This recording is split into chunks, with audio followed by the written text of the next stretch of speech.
Сегодня исполнилось 5 лет со дня убийства знаменитого белорусского журналиста, основателя сайта «Белорусский партизан» Павла Шеремета. Рано утром 20 июля 2016 года в машине, в которой он находился, сработало взрывное устройство. Это произошло в Киеве, где за прошедшие годы сменились президенты, премьеры и главы силовых структур. А вопрос, кто ответственен за гибель журналиста, так и остался открытым. На данный момент не закрытыми остаются два отдельных дела по организаторам и исполнителям убийства. Подозреваемых по первому делу нет, а в роли предполагаемых исполнителей рассматривали детского хирурга, военную медсестру и контрактника. Все они отрицали свою причастность к преступлению, проведя различные сроки под арестом, были отпущены на свободу. По горячим следам следствие представляло 4 версии убийства, среди которых профессиональная деятельность журналиста, дестабилизация ситуации в Украине, ошибка с объектом преступления, поскольку Павел находился в машине, принадлежащей руководителю проекта «Украинская правда» Алене Притуле, а также личный конфликт. На данный момент следствие активно занимается разработкой версии о белорусском следе. Это произошло после того, как в распоряжение оперативников попала аудиозапись с разговором предположительно экс-начальника КГБ Вадима Зайцева, датированная 2012 годом, в ходе которой обсуждалось устранение политических врагов Лукашенко за границей. В деле уже более 200 томов, и это больше, чем было в деле об убийстве в 2000 году журналиста «Украинской правды» Георгия Гангадзе. Обнадеживает, что спустя 5 лет исполнители этого преступления были найдены и впоследствии осуждены на сроки вплоть до пожизненного заключения. Остается надеяться, что дело Шеремета тоже будет раскрыто, и виновные понесут заслуженное наказание. А мы всегда будем помнить этого блестящего профессионала своего дела, умеющего доносить до людей правду, которая приближала революцию белорусского сознания. Шеремет был уверен, что то, чем Лукашенко занимается с Беларусью, есть не что иное, как политическое сутенерство. И, как мы видим, он не ошибался.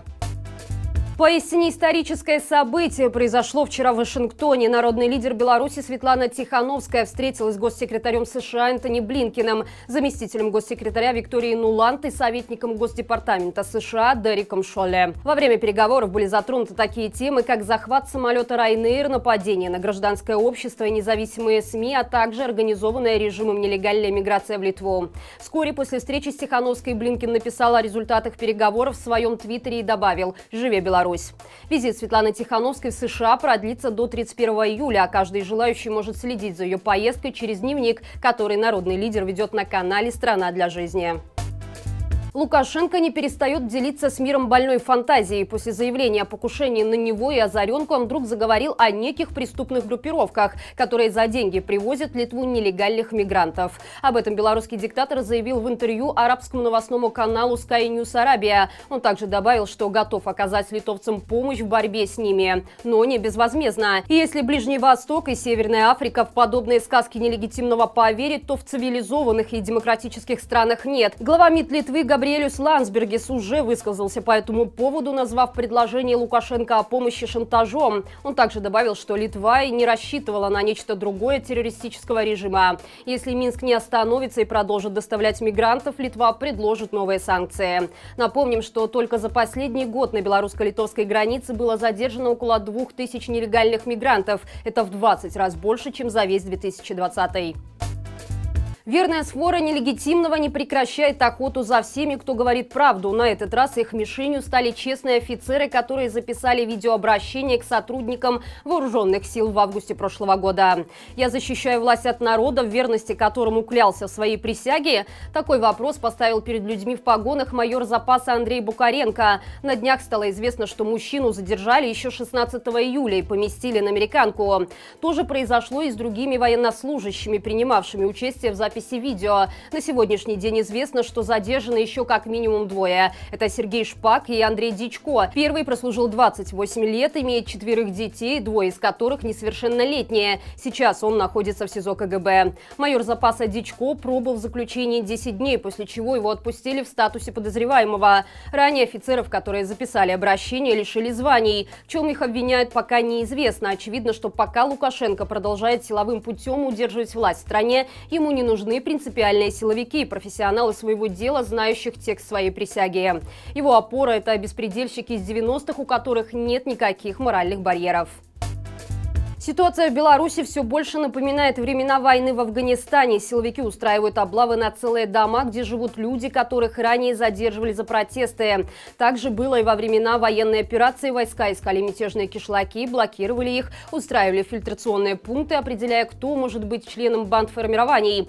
Вот только сейчас все происходит на белорусской земле силами так называемых правоохранителей, которые по закону обязаны защищать свой народ. Вчера канал «Матолька. Помоги» получил инсайт, который сегодня утром нашел подтверждение. Источники сообщили, что с 6 утра силовики из ГУБОПИК и КГБ начнут зачистку по адресам активистов, проживающим в столице на проспекте Дзержинского в домах с 100 по 130.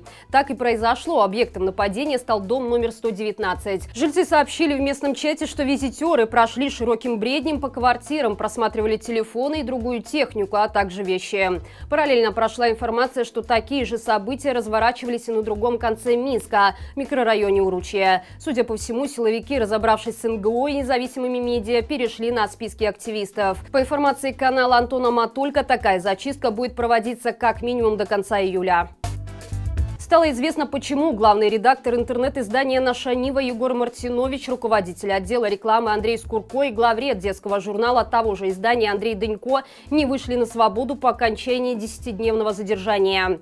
По словам следователя, теперь речь идет о новой статье Уголовного кодекса «Неуплата коммуналки», сумма которой на сегодняшний день составила 3500 рублей. Смысл претензий в том, что оплату коммунальных услуг в помещении, где собирались сотрудники, производили по тарифам для физлиц, а необходимо было платить по тарифам для юрлиц. Более того, сотрудникам «Нашей Нивы» ВВС не дают матрасов и постельного белья, в связи с чем они вынуждены спать на полу.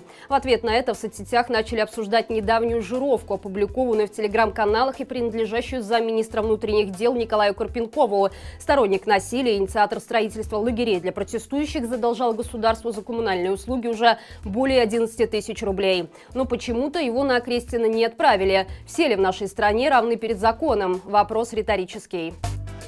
Друзья, в четверг 20:00 на нашем втором канале «Маланка Лайв» подключитесь к нашему уже традиционному прямому эфиру, во время которого обсудим с нашими спикерами, как долго будут расти цены в стране, имеют ли санкции смысл и остался ли у белорусов еще шанс на победу.